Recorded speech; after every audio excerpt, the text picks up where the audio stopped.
Presentamos Entrevista. 7:17 a.m. Saludamos a la abogada María del Mar Gallegos, que está con nosotros. Abogada, ¿cómo le va? Buenos días.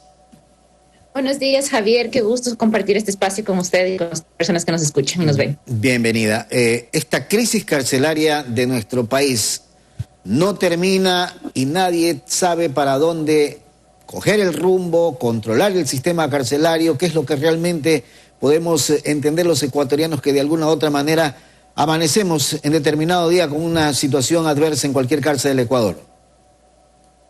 Es lamentable, ¿no? Vamos más de 300 muertos a lo largo de las distintas crisis que han habido en el sistema penitenciario. El problema con esto, Javier, es que poco a poco se va normalizando. Ya no nos sorprende tanto como al principio, y eso es un error que realmente estamos cometiendo como sociedad, el Estado también. Tenemos que ya enfocarnos en lo que es la política criminal a nivel nacional, una política criminal integral. En las últimas reformas que se proponían para la ley de seguridad, se planteaba la posibilidad de que exista un consejo de política criminal, pero este no era permanente. Y esto es un error, esto es un grave error, porque el consejo de política criminal tiene que ser permanente. Los estudios en criminología para poder combatir la criminalidad y la delincuencia, la violencia, tienen que ser permanentes. No son cuestiones de un momento, de una reunión de un gabinete. No, tienen que ser reuniones permanentes en donde existan estudios que tengan evidencia para poder saber cómo combatir la delincuencia. Es importante que nosotros, los criminólogos, los que estudiamos criminología, entendemos que hay 3 momentos de estudiar la delincuencia, ¿no? La primaria, en la secundaria y la terciaria. La primaria siendo todo lo que se trata de políticas de prevención.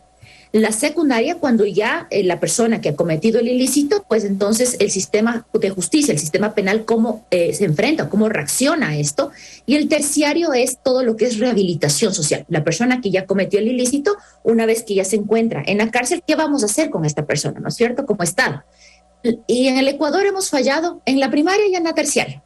Nos hemos enfocado muchísimo en lo que es la secundaria, ¿sí? Que es esta reacción del sistema penal, en aumentar tipos penales, en aumentar delitos, en aumentar penas, y esto solamente ha sido reactivo, inestable, también político, y eso ha sido el gran fracaso que tenemos.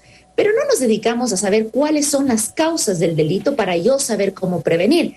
Ayer veía yo que uno de los comentarios de alguien del Estado, del gobierno, era que hay muchos problemas psicológicos en los delincuentes y que por ende se están dando estas situaciones carcelarias.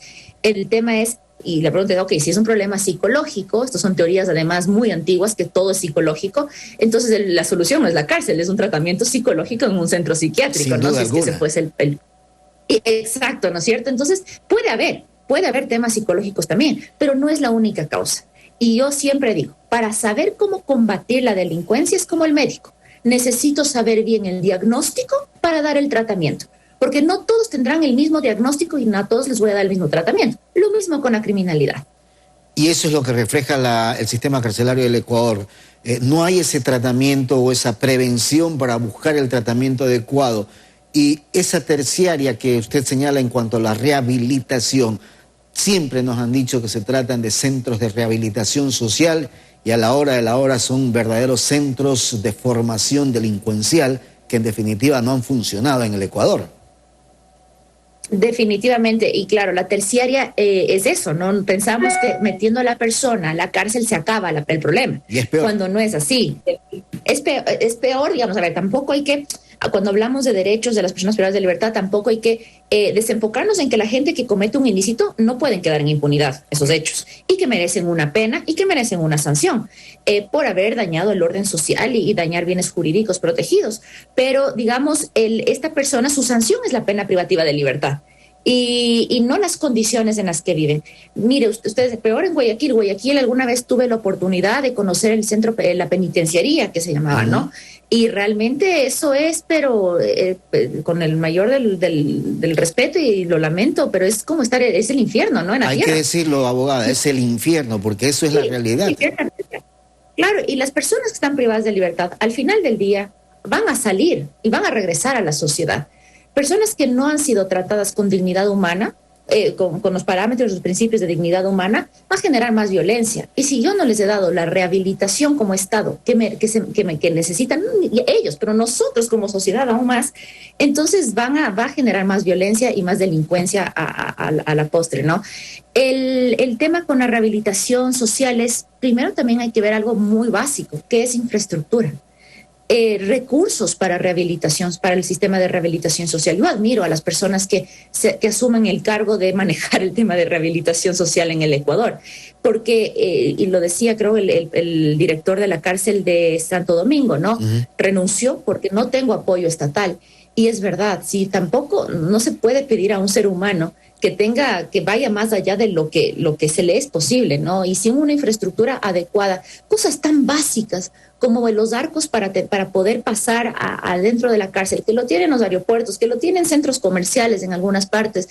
¿Cómo es que los centros de rehabilitación no se han enfocado, o la Secretaría de Rehabilitación no se ha enfocado en mejorar el tema de infraestructura? Y eso me genera, el no tener una infraestructura adecuada, me genera también el hecho de que exista corrupción dentro de los guías penitenciarios, que también pasan pues objetos ilegales dentro del centro de rehabilitación. Vemos las requisas que se han hecho y eso es, como usted decía, son espacios, se vuelven espacios criminogénicos. Esto quiere decir espacios en donde en vez de combatir la delincuencia estoy aprendiendo y generando como un laboratorio de delincuencia. Y a esto hay que sumarle, que quién es el que tiene las llaves en esas cárceles del país, porque hasta para entrar hay que pedir un poco más y permiso a quienes están privados de libertad.